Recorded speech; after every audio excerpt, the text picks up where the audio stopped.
Hello everyone, this is the September-October topic analysis. I'm Raffi, and we're going to be talking about framework arguments and some parts of the critical literature on this topic, which we'll talk about a little bit more after we first start with framework. So the way this is going to be structured is we'll first do a little bit of a general overview to some parts of the resolution, then we'll talk about some framework affirmatives, some framework negatives, general framework strategy, and then the same thing with some critical positions on this topic, especially those that kind of intersect more with the topic and top the topic literature. So the resolution resolved in the United States, reporters ought to have the right to protect the identity of confidential sources. Very interesting topic that lends itself to a bunch of different positions. So just fundamentally, the resolution is not kind of an absolute idea of like there should about confidentiality being good in a vacuum versus something else, but rather it's a question of when confidentiality conflicts with other rights, whether it should be prioritized over something else. Because there's no situation in which the government will just willy-nilly be able to violate people's rights and just ask them basically to do whatever. Instead, it's when the government needs to violate rights for some purpose of security, whether or not that right of confidentiality should take precedent over some other differing governmental need. So that's important because arguments that establish confidentiality kind of in a vacuum, but don't explain why it should be prioritized over other rights, don't really affirm the resolution. So what some of those conflicts might actually look like.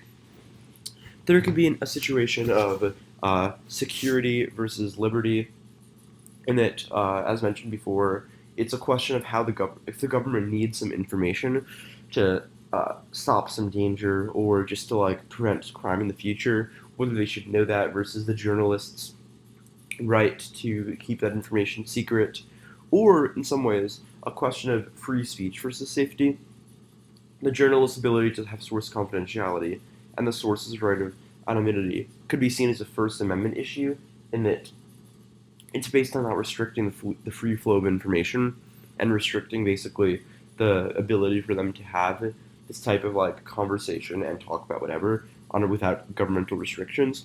And there is some decent body of uh, there is some decent body of literature surrounding First Amendment jurisprudence, about why that is a right that people have and why that there should be few restrictions on this. So I think relatedly, the question of the topic then does seem to be one of absolutionist versus qualified rights. In that, is there an absolute right to confidentiality, or should the state kind of engage in balancing of sorts between rights and between between confidentiality and other rights, and kind of view it as something that's more contingent instead of being absolute? So there are kind of three main ways to conceptualize what confidentiality might look like in the context of this topic. There's one there's one like journalist confidentiality. The journalist has a right to not tell authorities who their source is, which is what's in the resolution, to kind of vest that right with the journalist, which the main focus of the Brandsburg case that we'll talk about in a second.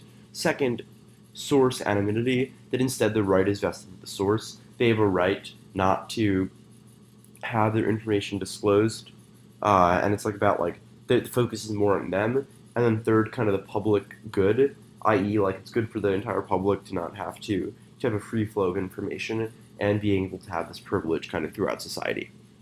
So the main case that established a lot of the, I guess, discussion about sorry about that about journalism is this Brandsburg case in 1972, which was so at the time, there were several cases pending regarding journalist sort of like confidentiality.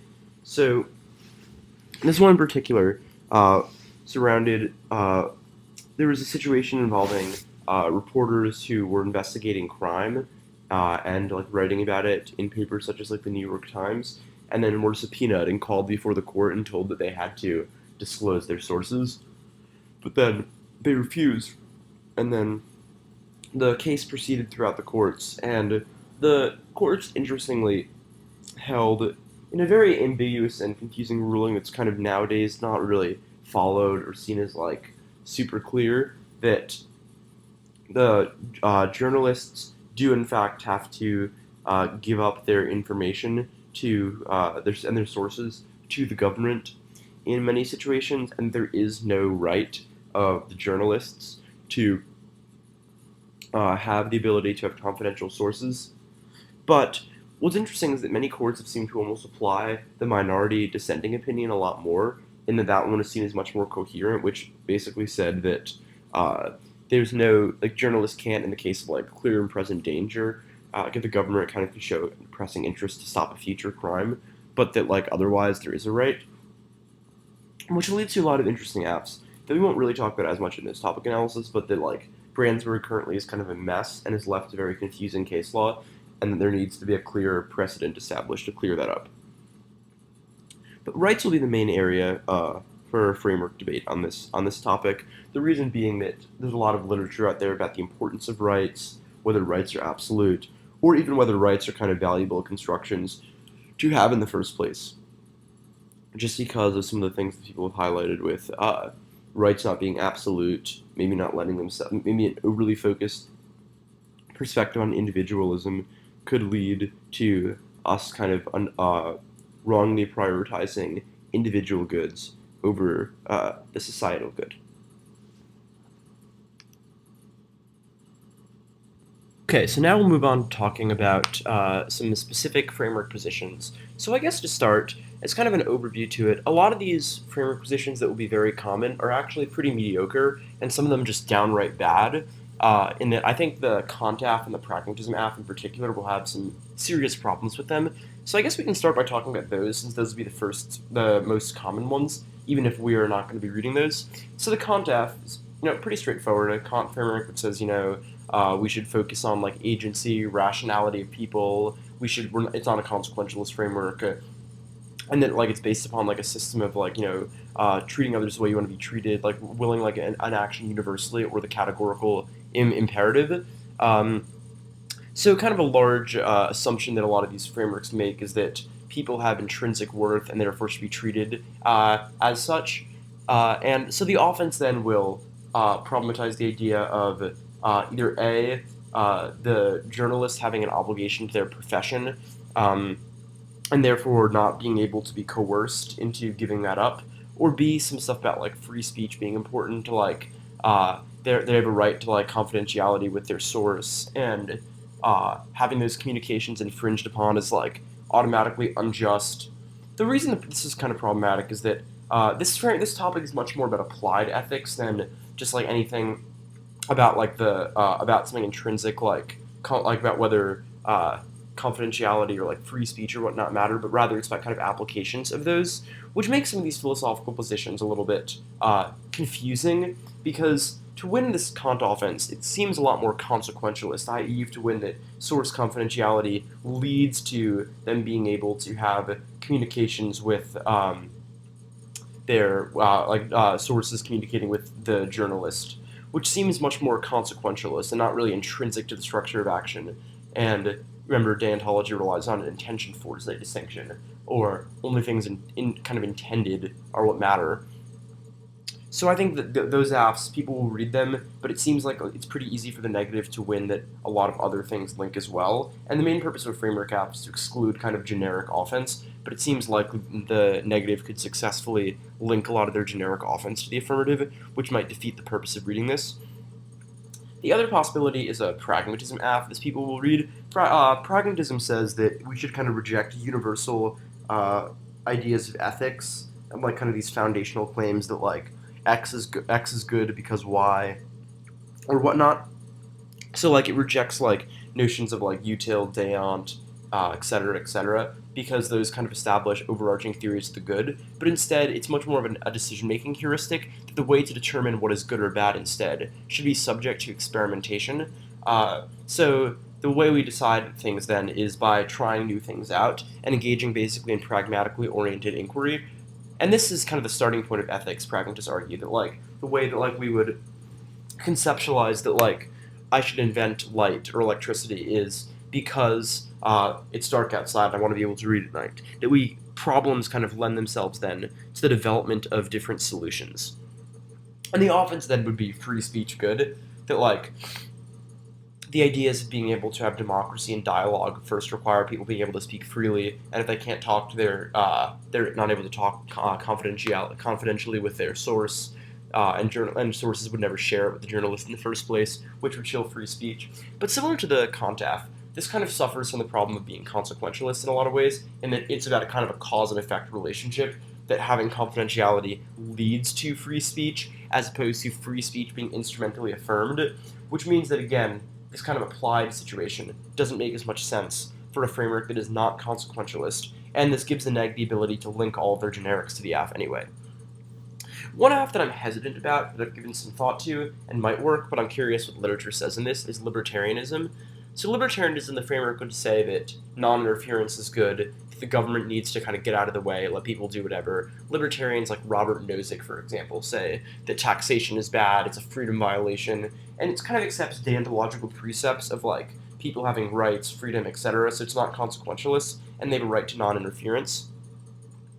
I think there's potential for an AF that just says any type of, again, there's an absolute right to non-interference, and forcing people to disclose their sources is a violation of their freedom. My hesitation is that I'm worried it could have some of the same problems as the Contaf, and that this is only kind of contingently good, the idea of source confidentiality, because it allows them, it impedes on some other type of end. But I do think the affirmative could successfully argue that no, that is intrinsic, like the act of the government telling them they have to disclose their source is the freedom violation, kind of full stop, which would not rely on kind of shoehorning in some type of consequentialist offense like the other ones might. The framework AF that I think is probably most viable, though, is the civic republicanism AF. So this AF would appeals to kind of ideas of freedom. So this author, Philip Pettit, writes about civic republicanism, conceptualizing freedom as one of two things, either non-interference or non-domination.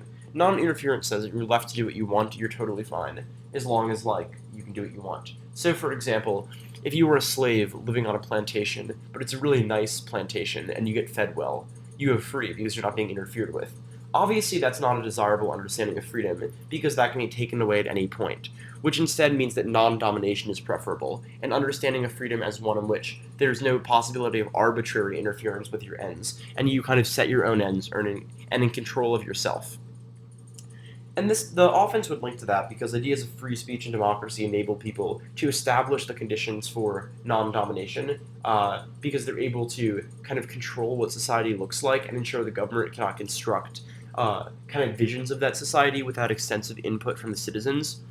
Plus that it constitutes independently domination to tell reporters they have to disclose, which is similar to the libertarianism AF's offense.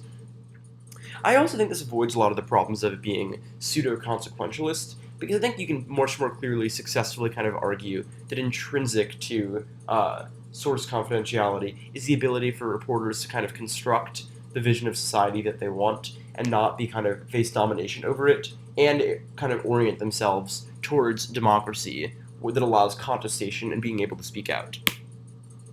Framework NCs will kind of isolate, in large part, the divide between absolutionist notions of goods and balancing, like I talked about a little bit earlier. And what I mean by that is whether or not something can exist kind of all the time, or whether in some situations it should give way to another good when the two come into conflict. So the affirmative, like a libertarianism AF, for example, says absolutionist notions of freedom are good, whereas the negative would say, it's probably better to balance a lot of those things. So the pragmatism NC, I think, is far better than the pragmatism AF. The framework we talked about already would work, but I think the emphasis would be a lot on particularism, i.e. that kind of sweeping claims about how society should look are bad. This is often bastardized in debate just like silly things like auto-negate the resolution as a universal statement, so it's not particular. My point is instead that this would problematize notions of rights, and in particular an absolute right to non-interference on the part of the source, and that instead it's better for there to be kind of things that are balanced over time. Dewey and Anderson are both authors that are good for pragmatism more broadly, but Gregory Fernando Pappas is pretty good for this notion of particularism in the context of pragmatism. This card is often used actually a lot for for answering critiques. People will kind of read this in like the 1AC as like a reason to prioritize kind of contingent specific uses of the state, liberalism, or like modernity, instead of just a sweeping critique of it, and that even if those institutions are kind of always already violent, it's okay for us to use particular manifestations of them to attack it writ large. So this NC basically would just say judicial balancing is good, any notion of absolute rights is bad, and that buys into kind of a sweeping notion of what rights and the state should look like, which is undesirable.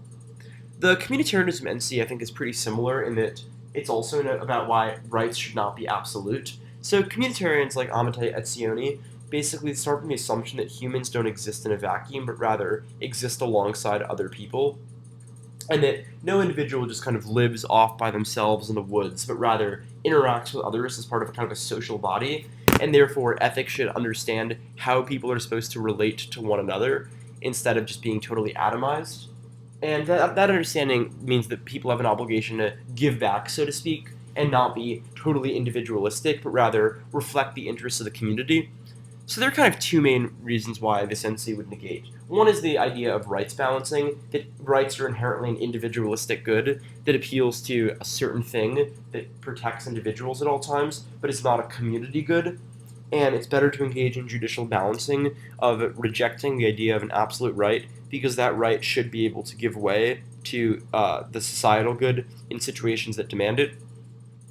And I think the second reason it negates is just much more topic specific, which is that the resolution is a conflict between liberty and security. The state will often articulate a pressing need for the information to stop crime or whatever, which should supersede an individual right to liberty, because the former is a community good, whereas the latter is an individual good. The final type of NC that we'll talk about are fill picks, basically planning inclusive counterplans with the framework NCs a net benefit.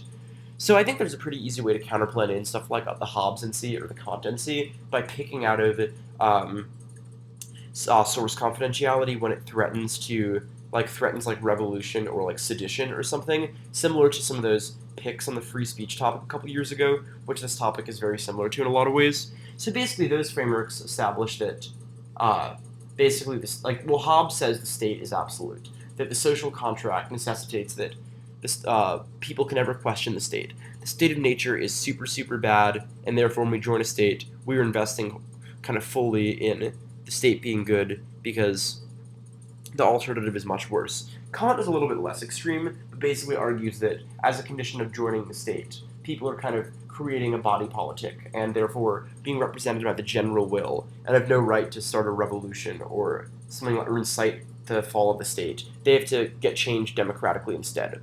So both these would conclude that revolution would then be bad because, it's not, Kant would say it's not democratically produced. Hobbes would say you just can never challenge the state at all. And if a journalist, if there's a source that is planning some revolutionary activity, and a journalist writes about it, the state then would have the right to know who that is, because any action that challenges the state's authority is presumptively unacceptable and would need to be found out then. I like reading this as a pick because you solve the entirety of the AF most of the time, and therefore you still get a clean net benefit, which means that the debate will just come down to the framework debate. But if you have a counterplan that solves the AF, it certainly lowers the bar to win the framework. Cool. Now we'll segue into talking about critical literature in this topic. We're going to focus mostly on critiques that are kind of directly tied to this topic and some more policy-esque critiques.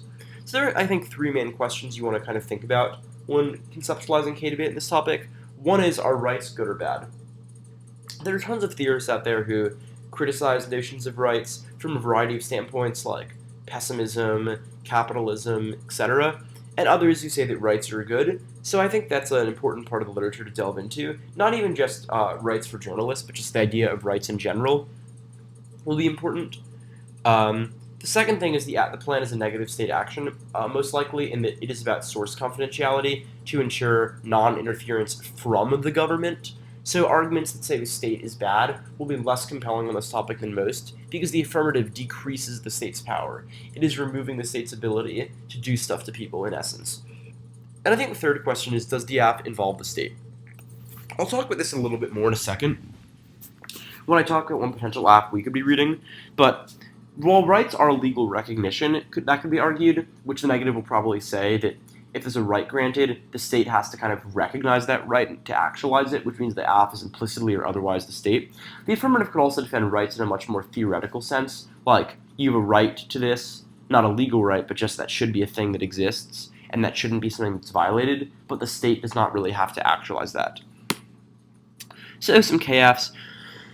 The planless AFs be the same as usual. We're not going to really talk about that too much, like identity AFs with no relation to the topic, promo AFs, etc. But I will say that for a lot of the reasons we discussed before, AFs that talk about the topical version for T should solve a lot of that because it's a negative state action, which means the affirmative can kind of decrease the propensity for the state to do bad things.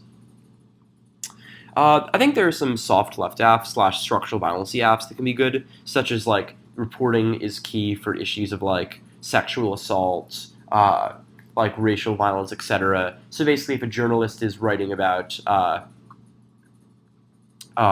things like hate crimes or something, and they have an anonymous source who's giving them lots of information, and that information being public is raising awareness, but they'll get like in a lot of trouble if they are found out publicly and they won't report anymore. So basically just a critical way to impact stuff like chilling effect. That basically confidentiality is key for a litany of protection, for a litany of problems. So that could be sexual assault, i.e. like there's often like when women speak out, there's often like silencing, especially for things like rape. So like if someone reports being raped by someone, their name should not have to be publicly disclosed in like the newspaper, obviously, or like especially in like there's some stuff about like student journalism on campuses. So these people have a right to anonymity, not only for a chilling effect, but just for preserving like their kind of dignity and not being publicly shamed if they don't want to be. So that could be a pretty good FemAF. I think another app that could be good is a police app. There are kind of two iterations of this that I've thought of. One is that a more traditional kind of implementation-based version that reporters are exposing police brutality. If they are publicly named, they will get in a ton of trouble by the state. The state protects police. They will stop exposing police brutality. The police need to be exposed, which is just like a pretty solid structural violence AF. It is a good angle against the K because you can say you're not reformism of the police, but rather exposure of them, saying they are bad and should be called out for what they're doing.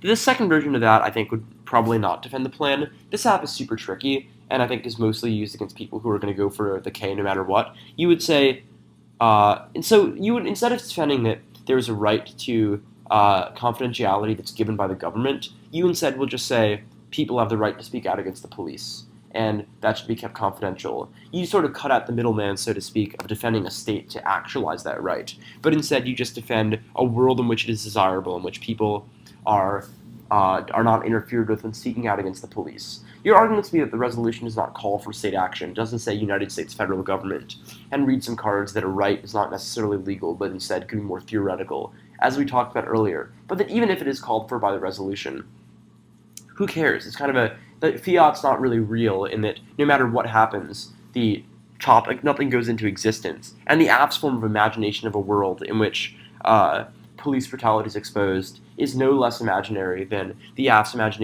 apps' imagination of a world in which police brutality ends because of source confidentiality.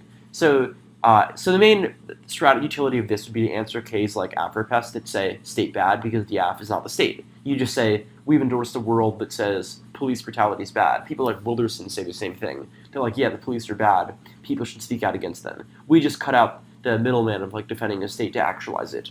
The only real possible strategy against this is either T, which we could be prepped on, and only read this app against people who are kind of strategically limited and will not go for T, or just like confidentiality bad, just like topic DAs.